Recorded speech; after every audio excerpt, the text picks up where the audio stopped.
So good morning all. Today we are going to see about urinary tract infection. So what is urinary tract infection means? Infection will present on everywhere in the urinary tract. So symptomatic presence of microorganism within the urinary tract is called urinary tract infection. So it may be present in either kidneys or ureter, bladder or urethra. So and it also associated with the inflammation of the urinary tract. So what is urinary tract infection means? Infection will come in everywhere in the urinary system. So it may be on the kidney, ureter, bladder and urethra. So it's also associated with the inflammation. So what are the features? What are the features will present in the urinary tract infection? So presence of at least 10 to the power 5 bacteria per ml of urine.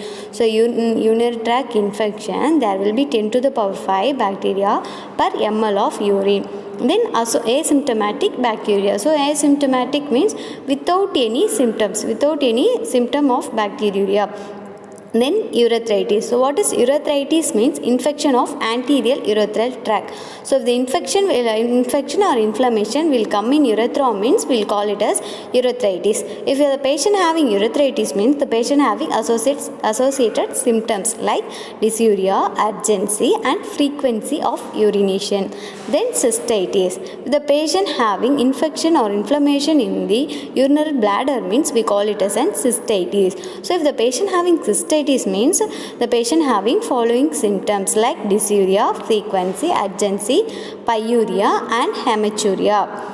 Then acute pyelonephritis. So if the infection come in the kidney means we call it as an pyelonephritis. Inflammation of the kidney.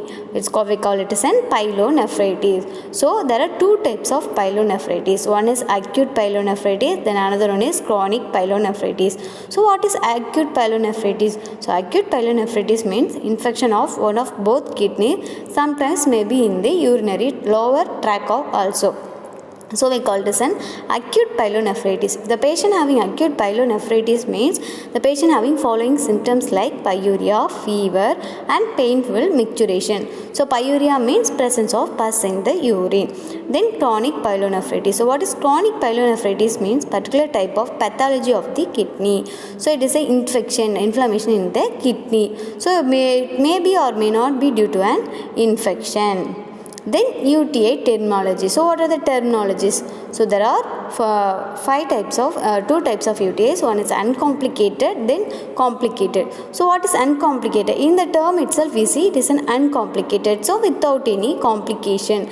So UTI without underlying renal or neurological disease. Then complicated. So UTI with underlying structural, medical or neurological disease, we call it as an complicated UTI. Then recurrent UTI. If the UTI comes again and again means we call it as a recurrent UTI. So how many times it will come means more than 3 symptomatic UTIs within 12 months. So 12 months means per year. So it will come more than 3 times per year. So we call it as an recurrent UTI. Then reinfection. So reinfection, what is reinfection means? Recurrent UTI caused by a different pathogen at any time. We call it as an reinfection. Then relapse. The same recurrent UTI caused by same species causing original UTI within 2 weeks after the therapy. We call it as an relapse UCA. So the UTI is caused by same species means we call it as an relapse, and the different pathogens means we call it as an reinfection. Then UTI's classification. There are two types of UTI. One is upper UTI, then another one is lower UTI. So upper UTI. So upper UTI means UTI will occur in the up. So up of the urinary system. So what are the organs present in the up of the urinary system? So kidney. So mainly kidney. So in the lower of the urinary system, urethra. So urethra and bladder like that. So if the infection means kidney means we call it as an upper UTI, and the infection comes lower parts like urethra and bladder means we call it as a lower UTI. So in upper UTI it will occur means we call it an acute pyelonephritis, chronic pyelonephritis and interstitial pyelonephritis.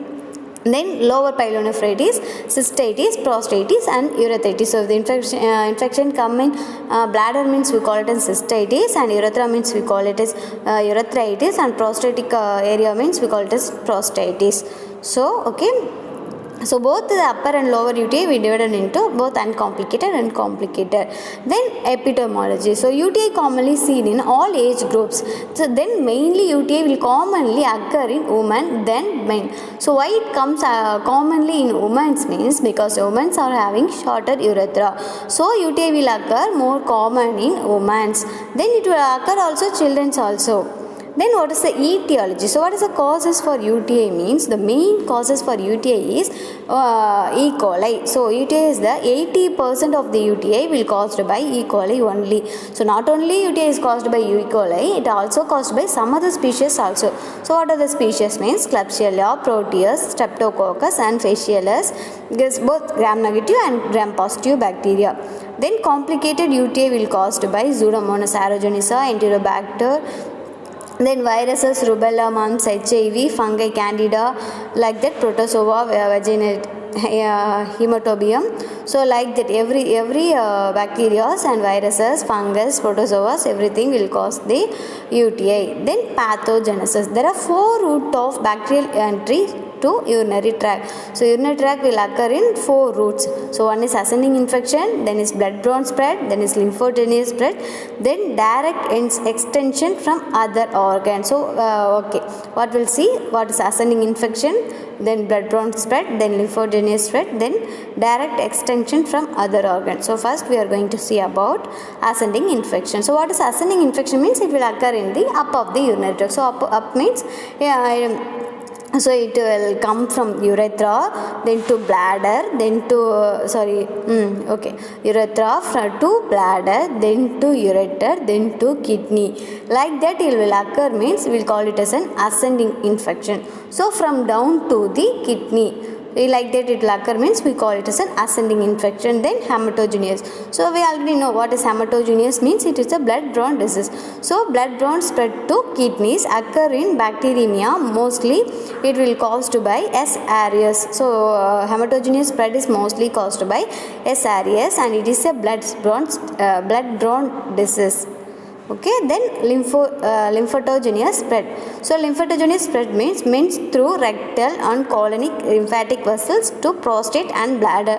So it will occur in men through rectal and colonic lymphatic vessels, and in women means it will occur through periuterine lymphatics to urinary tract. So lymphotogenous spread it will occur in 2 ways, one way in men and other way in female. In men it will occur through rectal and colonic lymphatic vessels, and women it will occur to periuterine lymphatics or to urinary tract.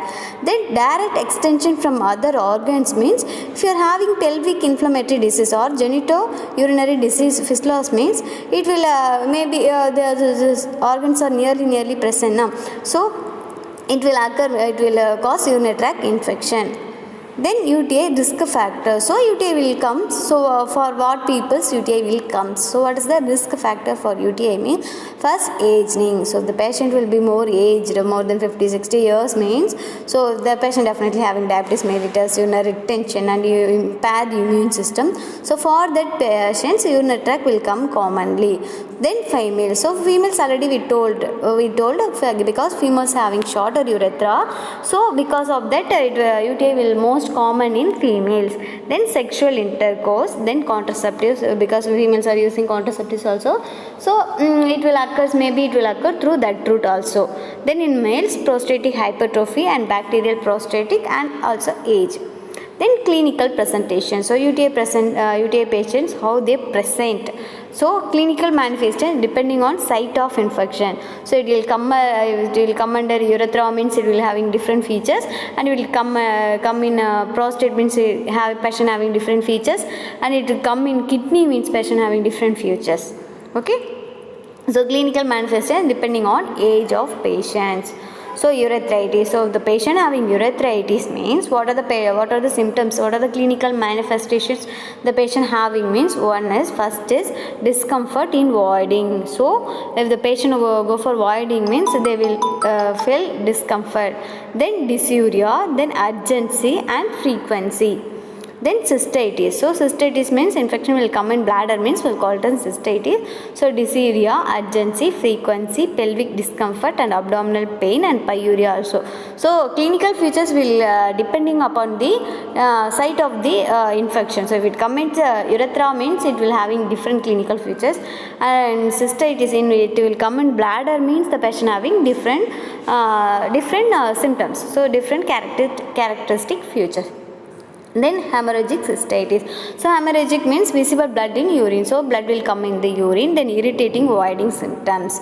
Then pyelonephritis. So pyelonephritis usually invasive in nature and suprapubic tenderness. The patient having pyelonephritis means the patient having suprapubic tenderness and fever and chills and white blood cell cats in urine and back pain, nausea and vomiting. Complications include sepsis, septic shock and death. Okay, so clinical features depending on ages. So if the UTI will come in babies and infants, mean the infants will having failure to thrive. So the infants did not able to thrive, and the babies having fever, apathy and diarrhea. So in children they are having dysuria, urgency, frequency, hematuria, acute abdominal pain, like that. In adults having lower UTI means they are having frequency, urgency and dysuria. So it will come, everything will come common like that only, so don't get confused. Okay, in elderly patients, so it will be mostly asymptomatic and non-diagnostic feature.